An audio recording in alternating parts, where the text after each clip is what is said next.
مدرسہ بیت العلوم کونڈوا پونے اس official channel کو سبسکرائب ضرور کریں۔ یاد رکھیے، اس سے کسی ایک شخص کو نہیں، پورے مدرسے کو فائدہ ہوگا اور آپ کو اجر عظیم ملے گا۔ آیت 62 سے 98 سورہ صافات۔ اعوذ باللہ من الشیطان الرجیم، بسم اللہ الرحمن الرحیم۔ اذالک خیر نزلا ام شجرۃ الزقوم انا جعلناها فتنة للظالمین انها شجرة تخرج في اصل الجحیم طلعها كأنه رؤوس الشیاطین فإنهم لآکلون منها فمالئون منها البطون۔ بھلا یہ بہتر ہے مہمانی یا درخت سے سینڈ کا، زقوم کا درخت؟ یہ مہمانی اچھی ہے جو پہلے ذکر کی اللہ تعالیٰ کی، یہاں نیک لوگوں کے لیے جنت ہے، نعمتیں ہیں، یہ بہتر ہے، یا وہ درخت جو زقوم کا کڑوا درخت ہے وہ کھانا بہتر ہے جو جہنمیوں کے لیے؟ وہ کون سا درخت ہے؟ انا جعلناها، ہم نے اس درخت کو رکھا ہے ایک بلا ظالموں کے واسطے۔ وہ درخت بلا اور امتحان ہے ظالموں کے واسطے، مصیبت۔ وہ ایک درخت ہے کہ نکلتا ہے دوزخ کی جڑ میں۔ کہاں پیدا ہوتا ہے؟ جہنم کی آگ میں، جہنم کی جڑ میں وہ درخت نکلتا ہے۔ طلعها كأنه رؤوس الشیاطین، اس کا خوشہ جیسے سر شیطان کے، اس کا خوشہ گچھا کیسا ہوتا ہے؟ شیطان کے سر جتنے برے دکھتے ہوں گے ویسا اس کا پھل ہوتا ہے۔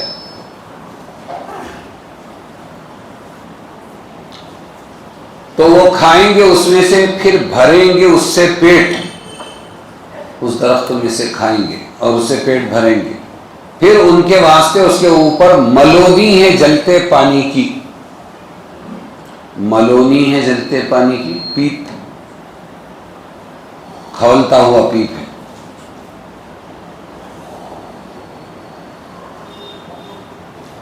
پھر ان کو لے جانا ہے آگ کے ڈھیر میں۔ ثم ان مرجعهم لإلى الجحیم کا ترجمہ کیا ہے؟ پھر ان کو لے جانا ہے آگ کے ڈھیر میں۔ انہوں نے پایا اپنے باپ دادوں کو بہکے ہوئے، تو وہ انہی کے قدموں پر دوڑتے ہیں، گمراہ باپ دادوں کے قدموں پر، اور بہک چکے ہیں ان سے پہلے بہت لوگ اگلے، اور ہم نے بھیجے ہیں ان میں ڈر سنانے والے۔ فانظر کیف کان عاقبۃ المنذرین، اب دیکھیے کیسا ہوا انجام ڈرائے ہوئوں کا۔ منذرین ڈرانے والے، منذرین ڈرائے ہوئوں کا۔ اب دیکھیے کیسا ہوا انجام ڈرائے، بولو ڈرائے ہوئوں کا، جن کو ڈرایا گیا ان کا انجام کیسا ہوا، مگر جو بندے اللہ کے ہیں چنے ہوئے تو ان کا انجام اچھا ہوگا۔ جنت اور جہنم دونوں کے تھوڑے تھوڑے حالات بیان فرمانے کے بعد اللہ تعالیٰ نے ہر انسان کو موازنہ کرنے کی دعوت دی، کمپیریزن، ایک دوسرے کا مقابلہ کرو اور دیکھو، غور کرو ان میں سے کون سی حالت بہتر ہے۔ چنانچہ فرمایا اذالک خیر نزلا ام شجرۃ الزقوم، جنت کی جن نعمتوں کا تذکرہ کیا گیا وہ بہتر ہے، یا زقوم کا درخت جو دوزخیوں کو کھلایا جائے گا؟ یہ زقوم کیا ہے؟ زقوم کے نام کا ایک درخت جزیرہ عرب کے علاقے تہامہ میں پایا جاتا ہے، زقوم درخت۔ علامہ علوسی نے کہا یہ دوسرے بنجر صحراؤں میں بھی ہوتا ہے زقوم کا درخت، بعض لوگوں نے کہا یہ وہی درخت ہے جسے اردو میں تھوہڑ کہا جاتا ہے۔ اسی کے قریب قریب ایک اور درخت ہندوستان میں ناگ پھن کے نام سے مشہور ہے۔ ایسا پتلا جیسا ہوتا ہے، لمبا ہوتا ہے اور یوں پیچ کھایا ہوا جیسے کوئی ناگ کھڑا ہو اس طرح ہوتا ہے۔ یہ جنگلوں میں باڑ میں پیدا ہوتا ہے، ناگ پھن کے نام سے معروف ہے۔ بعض نے یہ ناگ پھن ہی کو زقوم کا درخت قرار دیا ہے اور یہی دنیا کا زقوم ہے۔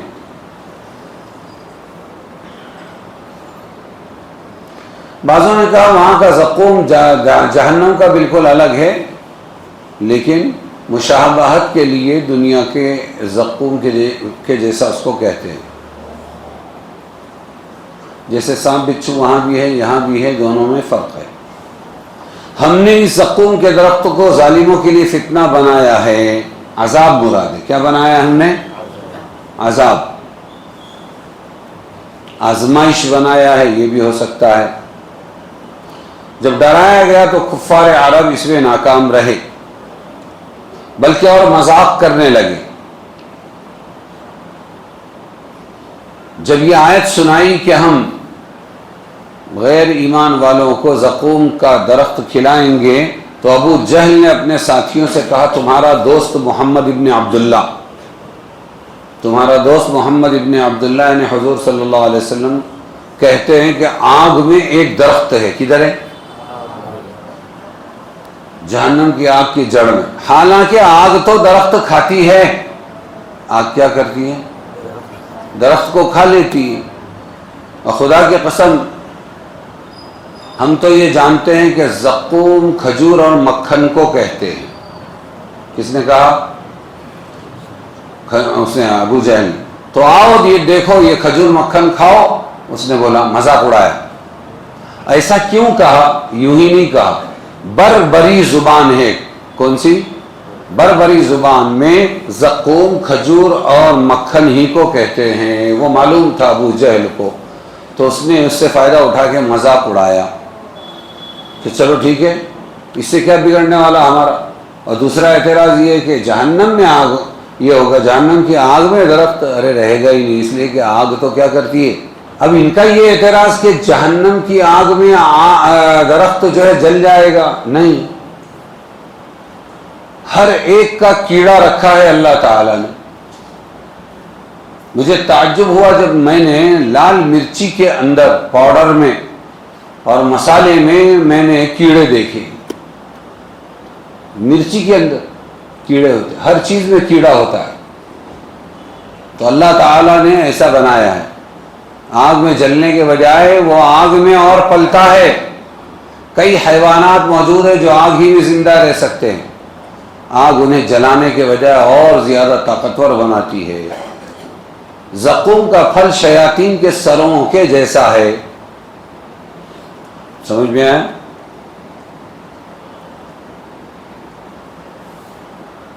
آگے کی آیت ہے وَلَقَدْ نَادَانَا نُوحٌ فَلَنِعْمَ الْمُجِيبُونَ، اور ہم کو پکارا تھا نوح علیہ السلام نے، تو کیا خوب پہنچنے والے ہیں ہم پکار پر، اور بچا دیا ان کو اور ان کے گھر کو اس بڑی گھبراہٹ سے۔ کیسے بچایا اللہ تعالیٰ نے؟ بولو،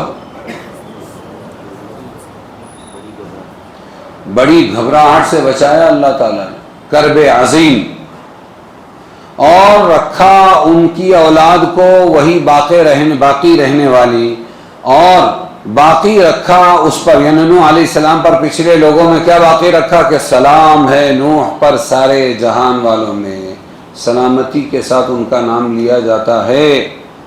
یہ صلہ دیا اللہ تعالیٰ نے، اِنَّا كَذَلِكَ نَجْزِي الْمُحْسِنِينَ، ہم یوں ہی بدلہ دیتے ہیں نیکی والوں کو، وہ ہے ہمارے ایماندار بندوں میں، من عبادنا المؤمنین، ہمارے ایماندار بندوں میں، ثم اغرقنا الآخرین، پھر ڈبو دیا ہم نے دوسروں کو۔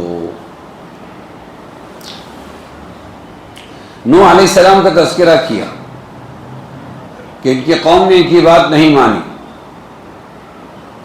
بعض انبیاء کا تذکرہ کر رہے ہیں۔ سورہ ہود میں یہ واقعہ تفصیل سے گزرا ہے۔ حضرت نوح نے وَلَقَدْ نَادَانَا نُوحٌ، اللہ فرما رہے ہیں ہمیں پکارا نوح علیہ السلام نے، آواز دی. کون سی دعا تھی یہ؟ رب لا تذر علی الارض من الکافرین دیارا، سورہ نوح کے اخیر میں ہے. رب لا تذر، اے اللہ مت چھوڑ، من الکافرین علی الارض زمین پر، من الکافرین کافروں میں سے، دیارا کوئی بھی سانس لینے والا مت چھوڑ. کیوں؟ اور بعضوں نے کہا کہ یہ دعا تھی ربی انی مغلوب فانتصر، اے میرے رب کیا ہوا کہ ان لوگوں نے مجھے بہت ہی مغلوب کر دیا، یہ مجھ پر غالب آ گئے، میری مدد کر. قوم کی مسلسل سرکشی 950 سال چلی. کتنے سال؟ ہوش میں آؤ، ہم 60-70 والے لوگ ہیں، کتنے؟ ان کو 1000 سال کی عمر ملی اور 950 سال اللہ تعالیٰ نے ان سے دعوت کا کام لیا، اور قوم تھی سرکش مان کر نہیں دیتی تھی. تو انہوں نے اللہ کو پکارا، اور جب اللہ کو پکارا تو اللہ پہنچے مدد کو، ان کے اولاد کو باقی رکھا. نوح علیہ السلام کے زمانے میں جو طوفان آیا تھا اس میں دنیا کی اکثر آبادی ہلاک ہو گئی تھی. علاقہ میں اکثر آبادی ہلاک ہو گئی تھی دنیا میں. اس کے بعد ساری دنیا کی نسل حضرت نوح علیہ السلام ہی کے 3 بیٹوں سے چلی. ایک بیٹے کا نام سام، دوسرے کا نام کیا تھا؟ حام، اور تیسرے کا یافس. سام سے جو اولاد چلی وہ اہل عرب اور ایرانی لوگ ہیں، یہ سام کی اولاد ہے. دوسرے بیٹے حام تھے، ان سے افریقی ممالک کی آبادیاں دنیا میں پھیلی. اور تیسرے بیٹے ہندوستان کے باشندوں کو بھی اسی نسل میں شامل کیا، کیا؟ سام کے، حام کے. اور تیسرے بیٹے یافس تھے، ان سے ترک، منگول، یاجوج ماجوج کی نسلیں چلی. سمجھ میں آیا؟ 3 بیٹوں سے. جو لوگ حضرت نوح کی کشتی میں سوار ہو کر طوفان سے بچ گئے تھے، ان میں سے نوح کے ان 3 بیٹوں کے سوا کسی اور سے کوئی نسل نہیں چلی. کامیاب تو وہ ہو گئے جو دوسرے بھی تھے، لیکن نسل جو دنیا میں چلی وہ 3 بیٹے حام، سام، یافس سے چلی ہے. باقی کی نسل اللہ نے دنیا میں نہیں چلائی ہے. وَجَعَلْنَا ذُرِّيَّتَهُ هُمُ الْبَاقِينَ، اور ہم نے نوح کی اولاد ہی کو باقی رکھا سے یہ مفسرین نے بیان کیا. باقیوں کی اولاد باقی نہیں رہی. بعض لوگوں نے کہا کہ نہیں، ان سے بھی اولاد باقی رہی دنیا میں. اسی لیے حضرت نوح علیہ السلام کو آدم ثانی بھی کہتے ہیں. آدم اول کا کام صرف بچے پیدا کر کے دنیا میں نسل بڑھانا تھا، اور طوفان نوح میں سب کو ختم کر کے دوبارہ جو آبادی بنی وہ حضرت نوح کی اولاد کے ذریعے، اس لیے ان کو آدم ثانی کہا گیا. اور کیا فرق ہے آدم علیہ السلام میں اور نوح میں؟ آدم علیہ السلام کی کوئی شریعت نہیں تھی، یہ حلال وہ حرام، یہ نماز پڑھو وہ روزے رکھو، ایسا نہیں تھا. صرف دنیا میں اولاد پیدا ہوتی جا رہی تھی. پہلے نبی حضرت نوح علیہ السلام ہیں، جہاں سے جائز ناجائز کے مسائل آئے، شریعت ان کے زمانے سے چلی. بات سمجھ میں آئی؟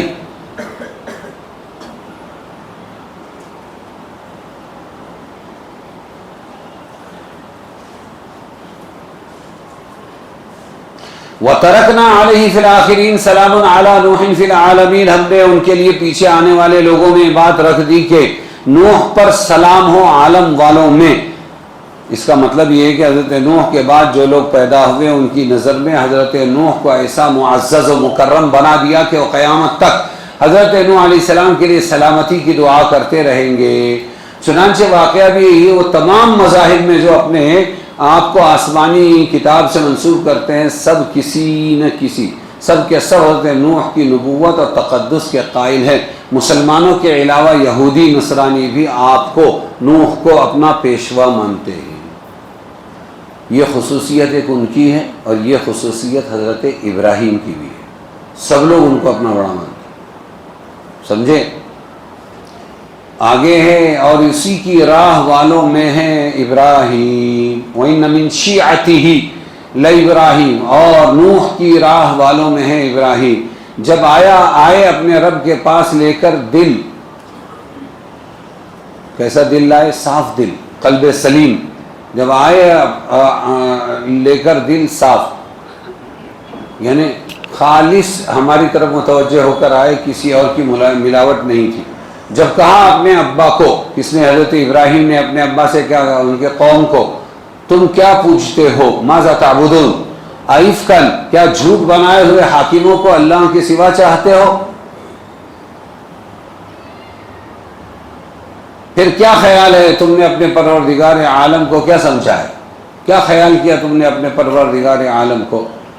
پھر نگاہ کی حضرت ابراہیم نے اس طرح آسمان کی طرف ایک نظر ڈالی، پھر نگاہ کی ایک بار تاروں میں، فی النجوم فنظر نظرۃ فی النجوم فقال انی سقیم، پھر کہا میں بیمار ہونے والا ہوں۔ کیا کہا؟ فقال انی سقیم، میں بیمار ہوں نہیں، ترجمہ کیا کیا؟ میں بیمار ہونے والا ہوں۔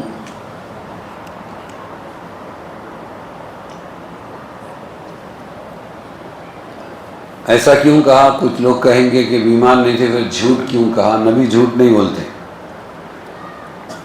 سمجھ میں آئے؟ اور اگر بیمار ہوں یہ ترجمہ بھی کر ڈالیں، اگر یہ ترجمہ کریں کہ میں بیمار ہوں تب بھی صحیح ہے۔ بیماری دو قسم کی ہوتی ہے، جسمانی اور ایک ہوتی ہے روحانی، کہ تم بت پرست لوگ ہو اور میں توحید پرست ہوں اور میرا اندرون، میرا ضمیر بیمار ہے، اور تم جا رہے ہو میلے میں، جا کر کیا کرو گے؟ مستیاں کرو گے اور معبودوں کی عبادت کرو گے۔ تو انی سقیم، میں بیمار ہونے والا ہوں۔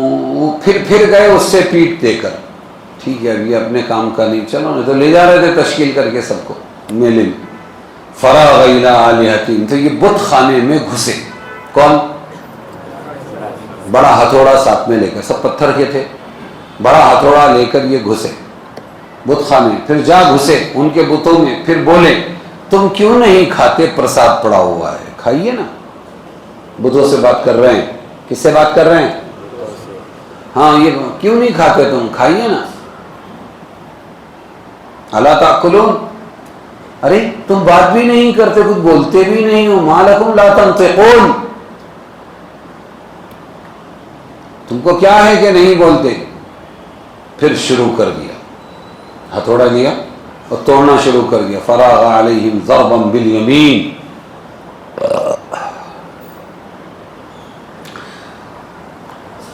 پھر گھسے ان پر مارتے ہوئے داہنے ہاتھ سے، کسی کا ہاتھ توڑ، کسی کا منہ توڑ، کسی کا پیر توڑ، پتھروں کو توڑنا شروع کیا۔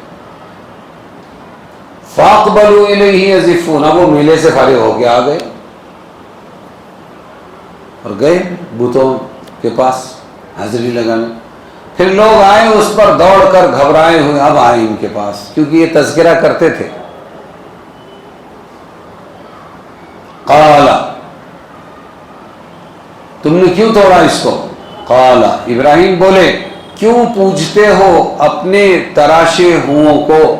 تم نے تراشا ہے نا پتھروں، اور تم ان کی پوجا کرتے ہو، ان کو اپنا معبود بناتے ہو، اور اللہ نے بنایا تم کو، اور جو تم بناتے ہو سب کو اللہ نے بنایا، اس کو کیوں نہیں پوجتے؟ وہ چڑ گئے۔ پھر اور بھی تفصیلی واقعات دوسری جگہ بھی ہے قرآن میں، لیکن اینڈ کیا ہوا کہ چڑ گئے۔ تنگ آمد بجنگ آمد، فارسی کی مشہور کہاوت ہے، تنگ آمد، تنگ آ گیا، بجنگ آمد تو لڑنے لگا، اور کیا کہا؟ قالوا ابنوا لہ بنیانا فالقوہ فی الجحیم، بولے بناؤ اس کے واسطے ایک عمارت، پھر ڈالو اس کو آگ کے ڈھیر میں، بڑی آگ لگاؤ اور اس کو جلا ڈالو۔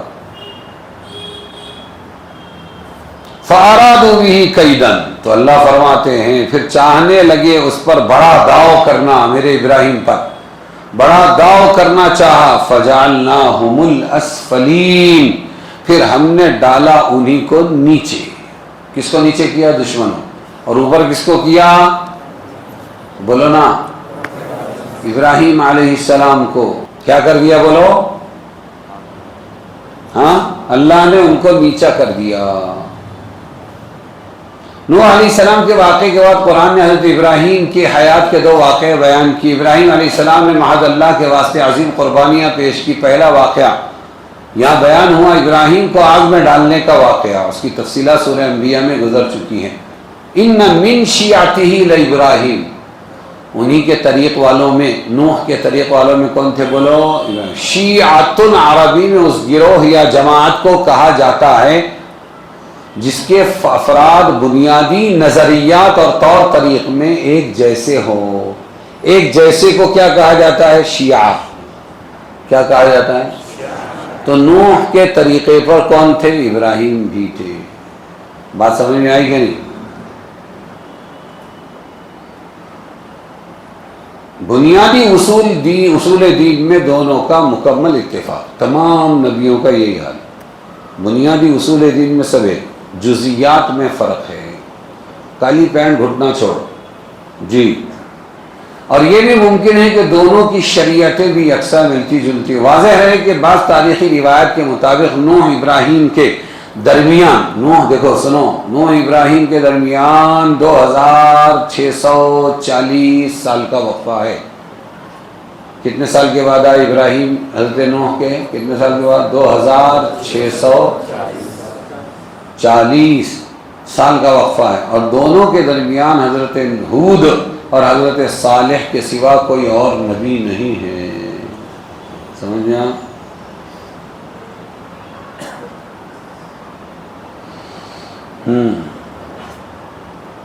اس جا ربہ بقلب سلیم، صاف دل لے کر آئے ہو، ملاوٹ نہیں، اللہ کی طرف پورے متوجہ ہو کر آئے۔ یہ بتا دیا کوئی عبادت اللہ کے یہاں اس وقت تک قابل قبول نہیں جب تک کہ عبادت کرنے والوں کا دل غلط عقیدوں اور برے جذبات سے پاک نہ ہو۔ دیکھو، ایک تو سب سے پہلے بہت عبادتیں کر رہے ہیں، دل میں میل ہے۔ کیا ہے؟ ابھی ایک پوسٹ دیکھا میں نے، ایک لڑکی ہے وہ بول رہی ہے یہ نظر نیاز فاتحہ کا کھانا کیوں نہیں کھاتے؟ میں بتاتی ہوں کیوں نہیں۔ ہم جب بسم اللہ پڑھتے ہیں تو شیطان کھانے سے محروم ہو جاتا ہے، یعنی یہ بیچارے جو صحیح عقیدہ لوگ نظر نیاز اور وہ تمہارے اس کا کھانا نہیں کھاتے فاتحہ کا، ہم نے چونکہ بسم اللہ پڑھا، اس پہ کیا کیا پڑھا ہے، اس لیے یہ شیطان ہو گئے، یہ کیسے کھا سکتے ہیں؟ یہ لوگ نہیں کھا سکتے۔ سمجھ میں آ رہا ہے؟ وہ مذاق اڑانے جا رہی ہے، بے وقوف ہے وہ، کہاں سے کہیں کی اینٹ کہیں کا روڑا، بھانمتی نے کنبا جوڑا۔ کدھر کی بات کدھر؟ لیکن یہ بات کہا کہ دل اگر غلط عقیدے والا ہے، اور مسلمانوں کا اکثر لوگوں کا دل غلط عقیدے سے بھرا ہوا ہے، عبادتیں قبول نہیں ہوگی، یاد رکھو۔ اور اگر عقیدہ صحیح ہے، برے جذبات بھی نہیں ہونا چاہیے۔ جذبہ، لوگ مجھے نمازی دیکھیں، میری تعریف کریں، سمجھ میں آئے؟ اللہ والا سمجھ، یہ عقیدہ تو صحیح لیکن جذبات برے۔ ہمارے یہاں سبھی برا، ہمارے عقیدے بھی برے مسلمانوں کے۔ نماز پڑھے گا، اللہ اکبر، السلام علیکم ورحمۃ اللہ، اللہ کے لیے نماز، السلام علیکم ورحمۃ اللہ، اور پھر ایسا بیٹھے گا، وہ کارنر پکڑ کے فوراً کیا کرے گا؟ یہ قبلہ چھوڑا، یوں بیٹھا ہے نہیں، ارے معلوم ہے کہ نہیں ایسا ہوتا ہے، کرتے ہیں لوگ، یہاں بھی آتے ہوں گے۔ یہ کون ہے؟ یہ غلط عقیدہ۔ کیا عقیدہ؟ نماز اللہ کی، مانگنا رسول اللہ سے، نماز اللہ کی، لیکن اللہ فقیر ہے۔ اللہ کیا ہے؟ اللہ کے پلو میں یہ پلو، وحدت کے سوا کیا ہے، لے لیں گے محمد سے جو کچھ ہمیں لینا ہے، ید اللہ مغلولہ، یہ پہلے سے چلا آ رہا ہے، یہود بھی کہتے تھے۔ سمجھ میں آیا؟ جب حضور زکوٰۃ وصول کرتے تھے، مسلمانوں زکوٰۃ دو، تو وہ سنتے تھے، وہ کہتے تھے ید اللہ مغلولہ، ارے اللہ تو کنگال ہے، کیونکہ اللہ کے پاس کچھ نہیں، اس لیے ہمارے سے مانگتا ہے۔ تو یہ غلط عقیدہ کہ ادھر سے مکہ سے مدینہ اس طرف 450 کلومیٹر، 1000 کلومیٹر بھی ادھر ہونا تو وہ ادھر ہی آنے والا ہے، ادھر۔ لیکن دل کی تسلی کو گڑ کا ملیدہ، میں رسول اللہ سے مانگ رہا ہوں، یہ غلط جذبات، غلط طریقے، ریاکاری. اس لیے دل بھی توحید سے بھرا ہو اور دل گندے جذبات سے بھی پاک ہو تو عبادت قبول ہوگی. یہ بقلب سلیم نے بتایا. کس نے بتایا؟ فنظر نظرة فی النجوم فقال انی سقیم. تو انہوں نے ابراہیم علیہ السلام جب انہوں نے کہا چلو میلے میں چلنا ہے، ابراہیم نہیں چلے گا، چل ابراہیم اس میں میلے میں، تو انہوں نے ایسا آسمان کی طرف تاروں کو دیکھا. یہ تارا پرست قوم تھی. یہ لوگ کیا کرتے تھے؟ ستاروں کو دیکھتے تھے، پھر بولتے تھے یہ ستارہ ادھر ہے تو اگڑم ہوگا، وہ ستارہ ادھر ہے تو بگڑم ہوگا، یہ کام کرنا چاہیے یہ نہیں کرنا چاہیے، اس میں برکت ہے اس میں نہ ہو سکتا. تاروں سے وہ سب باتیں لیتے تھے. سمجھ میں آیا؟ پھر انہوں نے سوچا کہ ہاں انہوں نے کچھ تاروں میں غور کیا اس لیے بول رہے ہیں میں بیمار ہونے والا ہوں، چلے گئے. پر نگاہ ڈالنے کا مقصد سمجھ میں آیا؟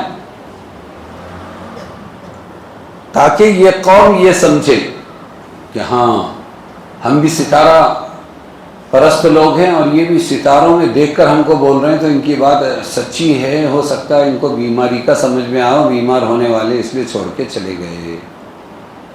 یہ مقصد تھا کہ قوم والے یہ سمجھے کہ حضرت ابراہیم اپنی بیماری کے بارے میں جو کچھ فرما رہے وہ کوئی اور ہوائی بات نہیں ہے بلکہ ستاروں کے چلن پر غور کر کے کہہ رہے ہیں.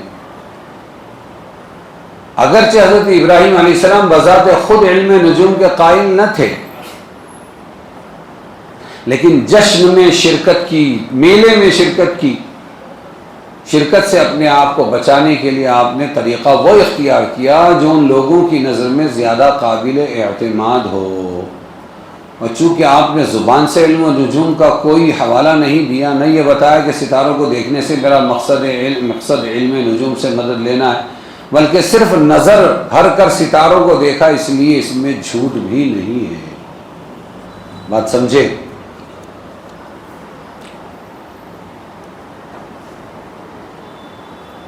علم نجوم کی شرعی حیثیت کیا ہے؟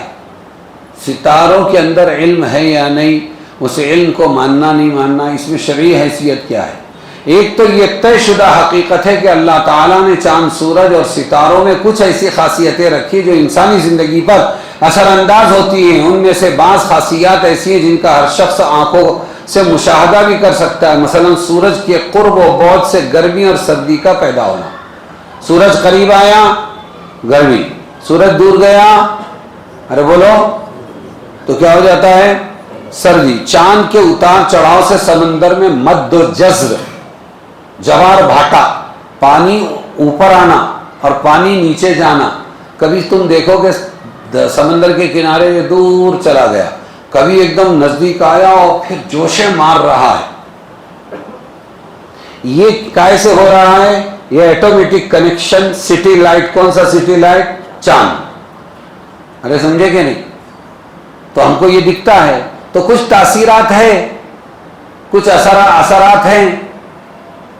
پھر یہ چاند سورج ہی سے اللہ تعالیٰ نے پھلوں کا بڑھنا رکھا.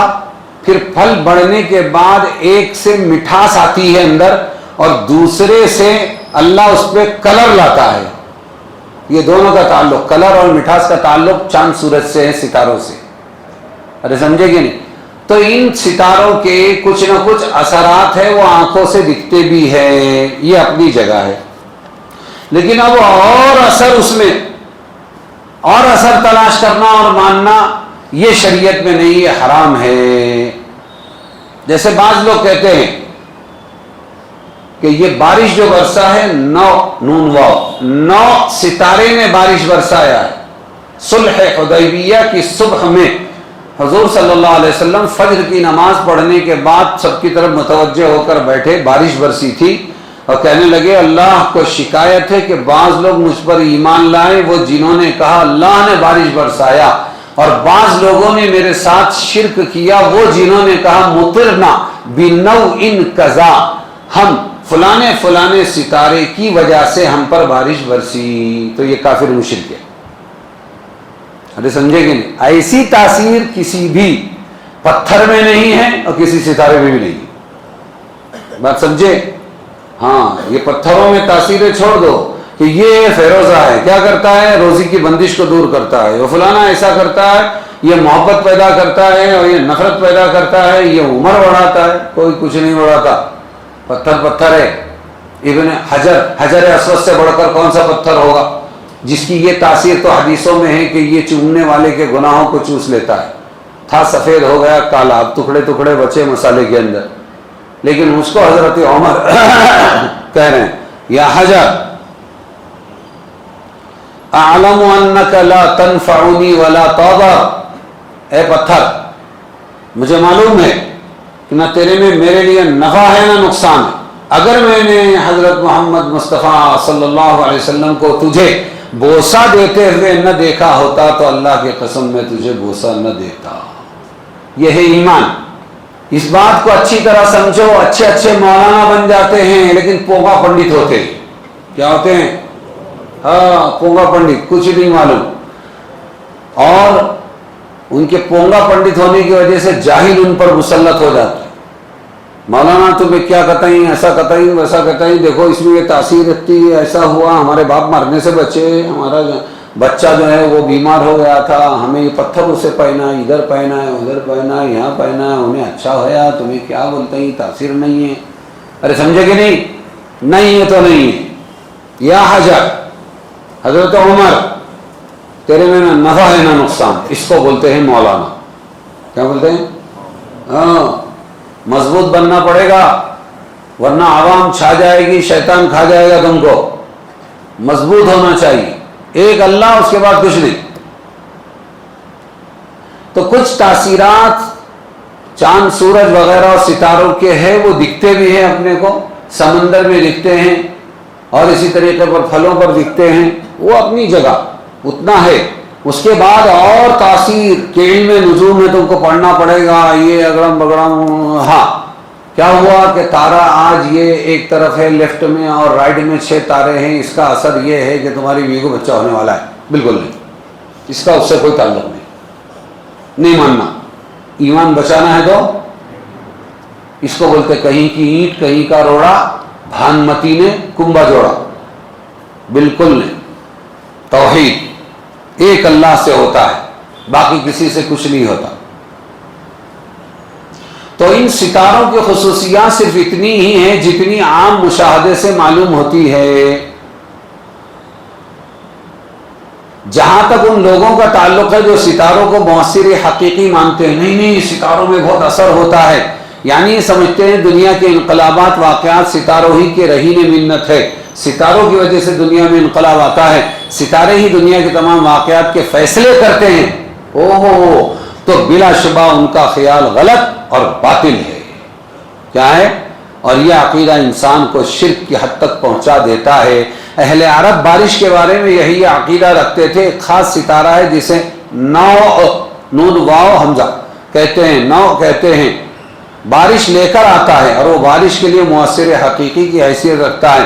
حضور نے اس عقیدے کی سخت تردید فرمائی، حدیث میں موجود ہے، میں نے آپ کو سنا دی۔ رہے وہ لوگ جو دنیاوی واقعات میں مؤثر حقیقی تو اللہ ہی کو مانتے ہیں، لیکن ساتھ ہی اس بات کے بھی قائل ہیں کہ اللہ نے ستاروں کو ایسے خواص عطا فرمائے جو سبب کے درجے میں انسان کی زندگی پر اثر انداز ہوتے ہیں۔ جس طرح بارش برسانے والا تو اللہ ہی ہے، لیکن اس کا ظاہری سبب بادل ہے، اسی طرح تمام کامیابیاں ناکامیوں کا اصل سرچشمہ اللہ کی مشیت ہی ہے، لیکن یہ ستارے ان کامیابیوں ناکامیوں کا سبب بنتے ہیں۔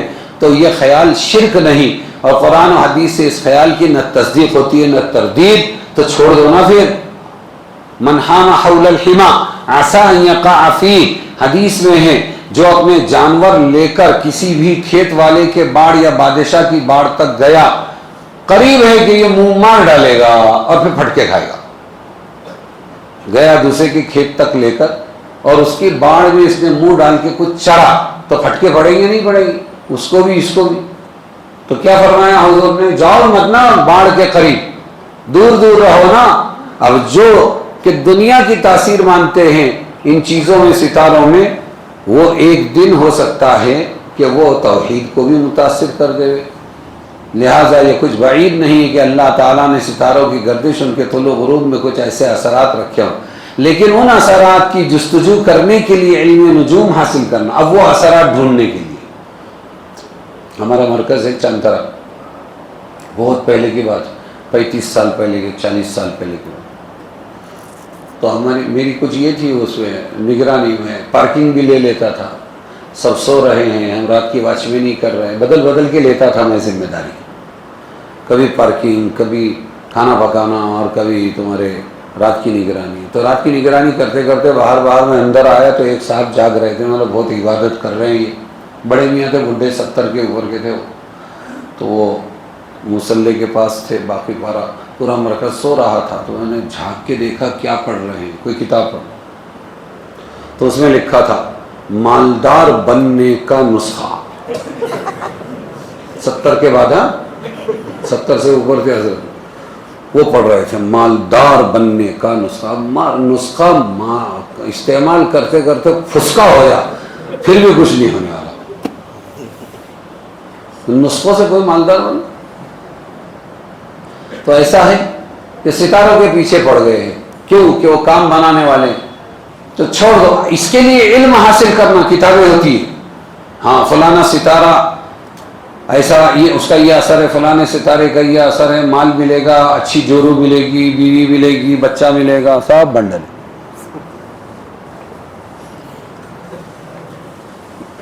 پھر سن لو، حضور نے فرمایا جب تقدیر کا ذکر چھڑ جائے تو رک جاؤ۔ سنو، ہاں لوگوں کو بہت کھجلی رہتی ہے پان لگاتے لگاتے، اجی یہ قرآن میں کہاں آیا؟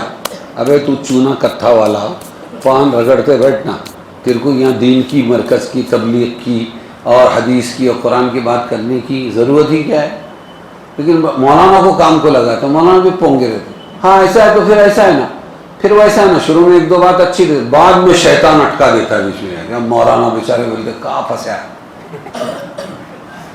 اس لیے حضور کی حدیث کیا، جب تقدیر کا ذکر چھڑ جائے تو رک جاؤ، سب باتوں میں دھیان دو، لیکن تقدیر یہ ایسا ہے کہ پھر تقدیر میں لکھا ہوا ہے جہنمی جہنم میں جائے گا، جنتی اچھے کام کر کے جنت میں جائے گا، تو پھر انسان کا کیا قصور ہے؟ وہ تو تقدیر میں اللہ نے لکھا بول کے جہنم میں جا رہے ہیں، بھائی نہیں، ہاں بالکل صحیح، ہاں صحیح ہو، ہاں وہ پھنسا،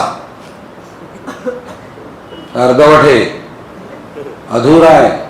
اس لیے حضور نے رہبری فرمائی کہ ہر ذکر کو چھڑنے کے بعد پورے پڑھو، لیکن جب تقدیر کا ذکر چھڑ جائے تو رک جاؤ، یعنی اس میں زیادہ غور خوض بحث مباحثہ نہ کرو، اور جب ستاروں کا ذکر چھڑے تو رک جاؤ، اور جب میرے صحابہ کا یعنی ان کے باہمی اختلافات کا ذکر چھڑے تو رک جاؤ۔ صحابہ کے جھگڑوں کو بھی مت بیان کرو، ستاروں کی تاثیر کی بات آئے وہاں بھی چپ بیٹھ جاؤ، اور تقدیر کا ذکر چھڑے وہاں بھی چپ بیٹھ جاؤ۔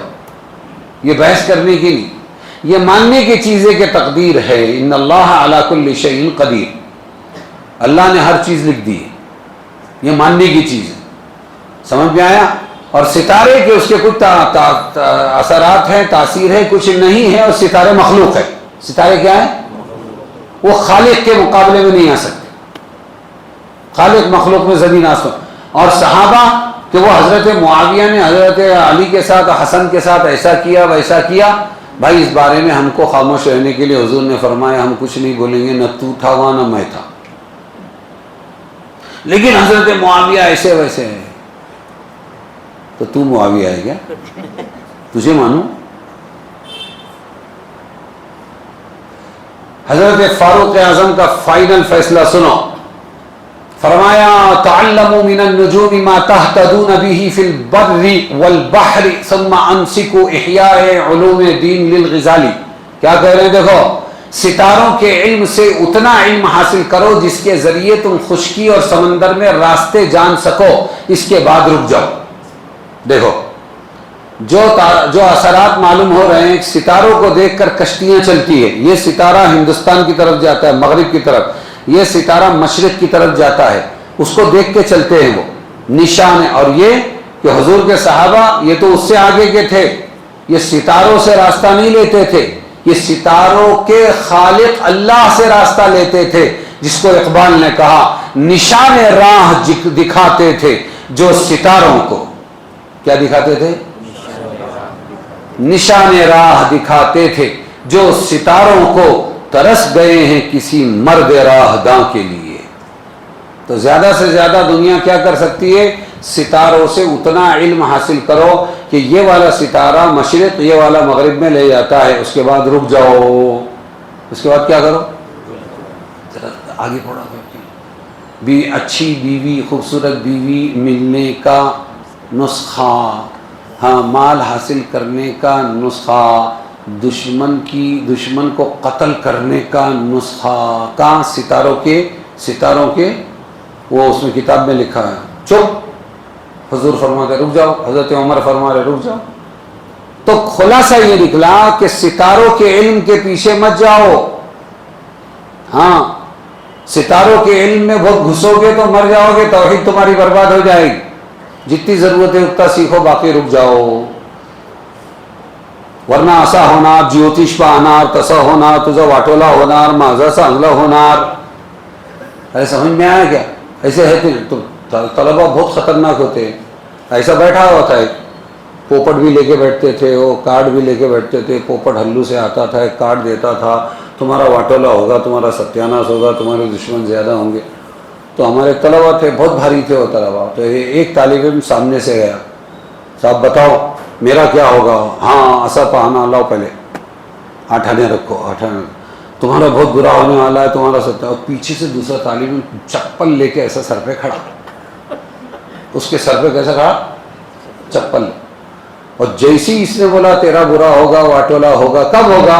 بولے بعد میں ہوگا۔ بولے تیرا اب بیچ کرتے ہم، دے دنا دن ٹکلے کے اوپر اس کچھ نہیں، صرف اللہ ہے، صرف ہاں سب سے بڑی دولت ہے توحید۔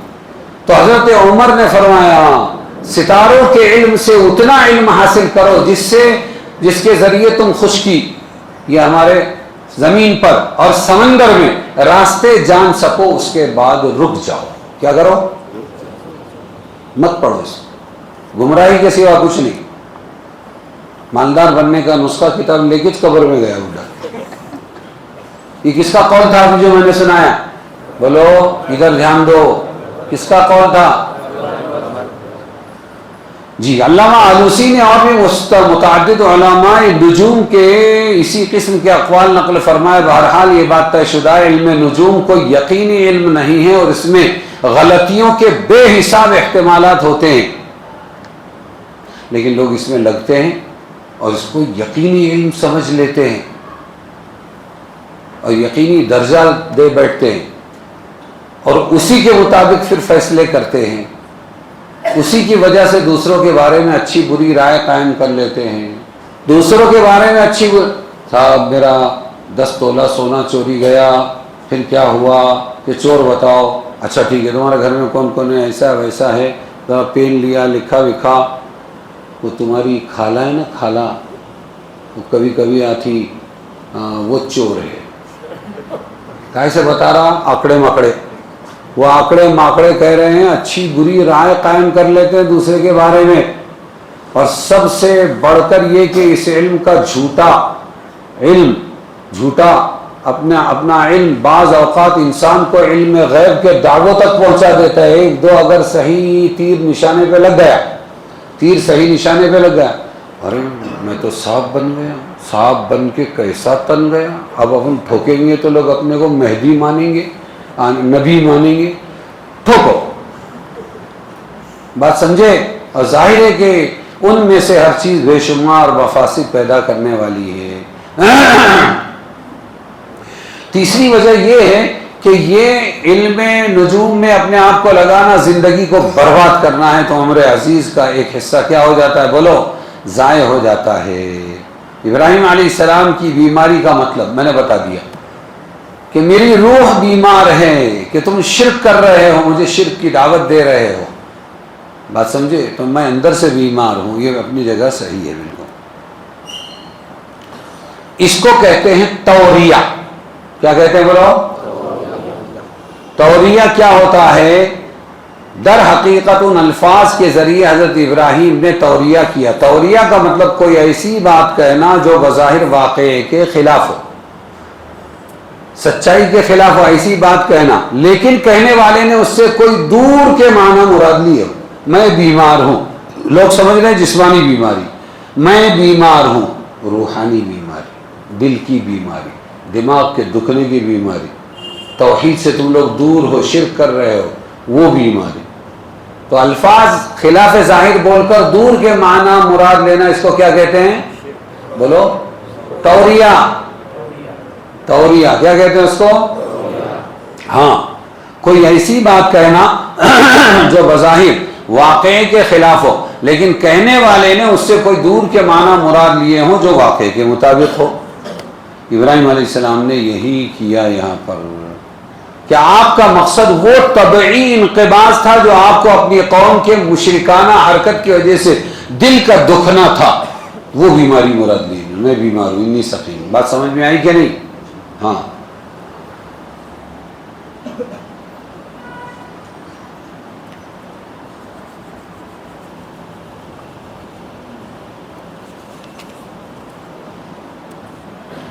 تو توریہ جائز ہے. توریہ اللہ کے نبی سے بھی ثابت ہے. ایک عملی ہوتا ہے, قولی ہوتا ہے.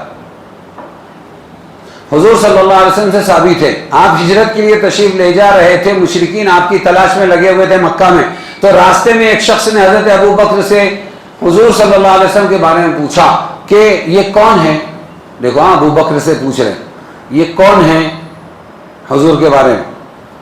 حضرت صدیق اکبر نے جواب دیا, ہوا ہادن یہدینی, ہوا ہادن یہدینی, وہ میرے رہنما ہیں, مجھے راستہ دکھاتے ہیں. سننے والا کیا سمجھا؟ اس سفر کا راستہ دکھاتے ہیں. ارے سمجھے کہ نہیں؟ اس سفر کا. اور حضور کا مطلب حضرت ابو بکر کی مراد کیا تھی؟ کہ زندگی کامیاب ہونے کا راستہ بتاتے, جنت کا راستہ بتاتے ہیں. یہ توریہ ہے. کیا یہ؟ اسی طرح کعب ابن مالک فرماتے ہیں حضور کو جہاد کے لیے جس سمت میں جانا ہوتا, جہاد کے لیے جانا ہے بمبئی کی طرف, مدینہ طیبہ سے نکلتے وقت اس سمت میں روانہ ہونے کے بجائے کسی دوسری سمت میں چلنا شروع فرماتے ہیں, بنگلور کی طرف. ارے سمجھے گے؟ کاترج کی طرف, لونالے کی طرف, یہاں چلنا شروع ہو جاتے مدینہ بستی سے نکلتے ہوئے, تاکہ دیکھنے والوں کو صحیح منزل معلوم نہ ہو سکے. اور پوچھنے میں بھی ایسا کرتے تھے حضور صلی اللہ علیہ وسلم, جانا ہے بمبئی تو پوچھیں گے کیا بھائی کولہاپور کو کون سا رستہ جاتا ہے, پوچھا ہے, کون سا جھوٹ ہے اس میں. پھر دوسرے نے اگر پوچھا کہ ارے بھائی کدھر گئے ہیں, ہاں وہ کولہاپور کا رستہ پوچھ رہے تھے, دشا بھول ہوئی کہ نہیں ہوئی, اس کو کہتے توریہ. اور سنو ایک واقعہ آخری. ایک بوڑھی عورت کو حضور نے دیکھا قرآن پڑھ رہی, بڑا مزہ لے لے کر. حضور نے فرمایا کوئی بوڑھی عورت جنت میں نہیں جائے گی. بند کر دی. حضور نے فرمایا کیوں بند کیا؟ کہنے لگے جب جنت ہی نہیں مل رہی تو پھر پڑھ کے فائدہ کیا؟ میں نے یہ کب کہا تو جنت میں نہیں جائے گی؟ میں نے کہا بوڑھی عورت, اور دیکھو سو رہا گٹکا, اٹھاؤ اس کو. میں نے کہا کہ بوڑھی عورت جنت میں نہیں جائے گی. بات سمجھے؟ ارے جا کے کرے گی کیا بوڑھی؟ اللہ بوڑھی کو جوان بنا کر جنت میں لے جائے گا. خوش ہو گئی ہے. کیا ہو گئی؟ توریہ حضور سے ثابت ہے. الفاظ بولنا, اس کے دور کے معنی مراد لینا. ٹھیک ہے, چلو.